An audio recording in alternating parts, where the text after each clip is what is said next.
पालना का बाबा, तेरी पालना का बाबा, एहसान चुकाए किस तरह, एहसान चुकाए किस तरह। तूने प्यार से जो पाला, तूने प्यार से जो पाला, शब्दों में गाए किस तरह। ओम शांति। आज की इस टॉपिक में हम बाबा की अगली नेक्स्ट वाणी पे चर्चा करेंगे, जिसमें बाबा की अगली नेक्स्ट वाणी है 5/3/1971, जिसमें बाबा ने मुख्य पॉइंट में बोला है भट्टी की अलौकिक चाप। अब इस वाणी को हम विस्तार से पढ़ेंगे। आप सब इसी तरह जुड़े रहिए प्यारे भाई बहनों। आज बाप दादा हर एक के मस्तक से दो बातें देख रहे थे। कौन सी? एक तो भाग्य, दूसरा सुहाग। दोनों ही बातें देख रहे हैं। इस भट्टी में आकर अपने भाग्य और सुहाग को अच्छी तरह से देख और जान सकते हो। अपने मस्तक पर चमकते हुए भाग्य के सितारे को देख सकते हो। भट्टी में यह दर्पण मिला हुआ है, जिस दर्पण से अपने भाग्य और सुहाग को देख सको। भट्टी में आना अर्थात दो बातें प्राप्त करना। वह दो बातें कौन सी? आज भट्टी वालों से मिलने आए हैं ना, तो उन्हों का पेपर लेते हैं। बताओ मुख्य दो बातें कौन सी है? हर एक ने भिन्न भिन्न बातें सुनाई। हर एक ने जो सुनाया वह बहुत अच्छा सुनाया, क्योंकि माताएं भी सुनने योग्य बन जाए तो बहुत सर्विस कर सकती हैं। तो इस भट्टी में दो बातें मुख्य ये मिली हैं कि एक उन्हों के साथ लेकर जाना है और एक अपने आप को देखने का दर्पण, और दूसरी बात योग्य अर्थात याद का गोला। लाइट के गोले को सदैव साथ रखने वाले के हाथ में कौन सा गोला आएगा?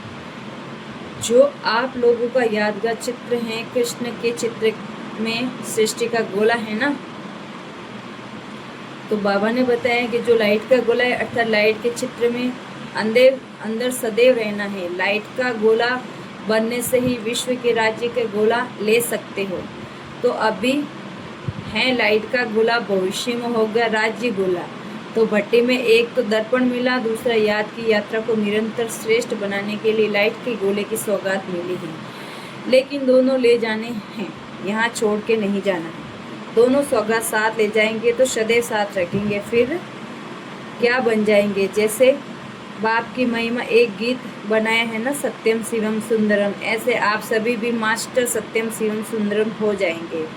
जिस दर्पण से सत्य और असली सुंदरता का साक्षात्कार होता है, तो ऐसी सूरत बनाई है भट्टी में। इसीलिए ही आए हो ना अलौकिकपन अभी भट्टी में सुहाग किया है। कोई भी वृत्ति,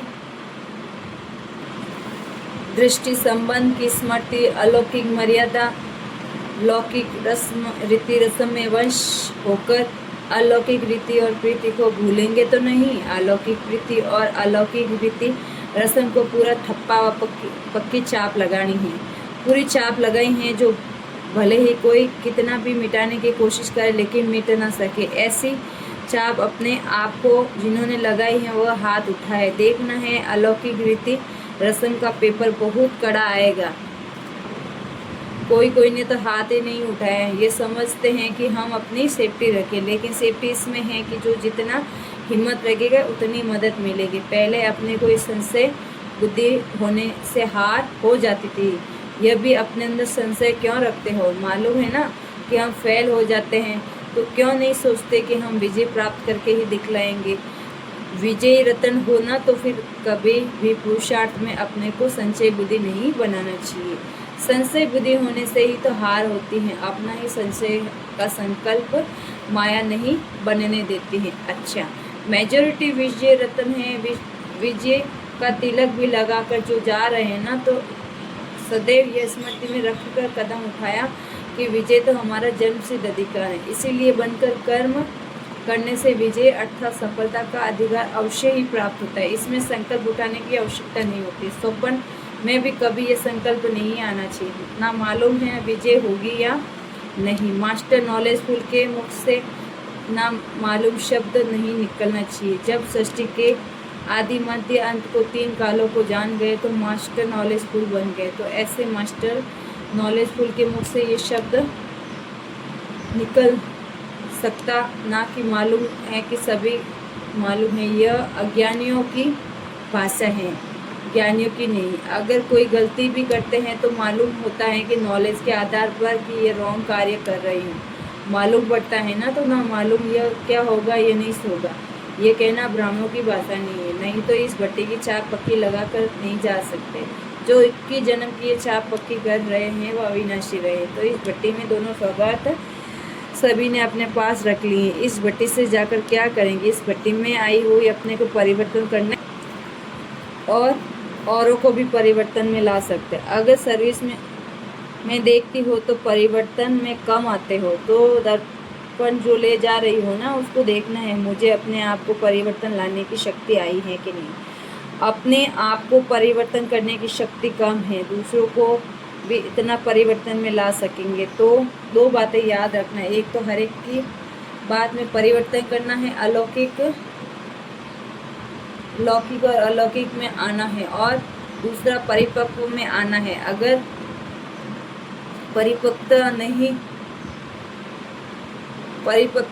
नहीं तो फिर सफलता भी नहीं। तो परिवर्तन में भी लाना है अपने को। परिपक्वता अर्थात मजबूरी भी नहीं लानी है। यह मुख्य 2 बातें ही प्रवृत्ति में रहकर कार्य करते जाओ तो याद रखना है। अगर 2 बातें ही याद रखेंगे तो निश्चय ही विजय है। सहज बात सुनाई ना, माताओं को सहज बातें चाहिए। वैसे माताओं के श्रृंगार के कारण दर्पण में देखती हैं तो बाप दादा भी वही काम देते हैं। अच्छा, ये भट्टी जो मधुबन की बेहद की भट्टी है, वह अपनी प्रवृत्ति में इस बेहद की भट्टी को मॉडल के रूप में समझ कर चलना है। कोई भी चीज़ का मॉडल छोटा ही बनाया जाता है। जैसे ये भट्टी करके जा रही है ना, तो ऐसा ही मॉडल रूप अपनी प्रवृत्ति को भी बनाना है। फिर क्या होगा, वह भट्टी की बातों का धारणा भट्टी दिनचर्या चला सकेगी। इसीलिए प्रवृत्ति में आकर अपनी प्रवृत्ति भट्टी जैसी ही रखना है, वृत्ति को नहीं बदलना। जैसे यहाँ भट्टी ऊंची होती है ना, वही वैसे ही ऊंची प्रवृत्ति भी रखना है। वृत्ति चेंज की तो फिर प्रवृत्ति की परिस्थितियाँ भी स्थिति को डगमग कर देगी। लेकिन अगर वृत्ति ऐसी ही ऊंची रखेंगे तो प्रवृत्ति में आने वाली अनेक परिस्थितियाँ आपकी स्थिति को डगमग नहीं कर सकेगी। समझा? वृत्ति को साथ ले जाना है। फिर विजय देखना है कि विजय बने हैं या नहीं। माताओं के साथ सभी से ज़्यादा स्नेह है, क्योंकि माताओं ने दुख बहुत सहन किए हैं, इसीलिए पुकारा भी ज़्यादा माताओं ने है। तो बहुत दुख सहन करने के कारण, मारे सहन करने के कारण, थकी हुई होने के कारण बाप के स्नेह के पाँव दबाते हैं। बाप स्नेह से पाँव दबाते हैं। गायन है ना कि माताओं के पाँव दबाए। पाँव को स्थूल नहीं, लेकिन माताओं के विशेष स्नेह के पाँव दबाते हैं। इन्हों के स्नेह में और साहस देना है। सिर्फ स्नेह नहीं याद रखना, लेकिन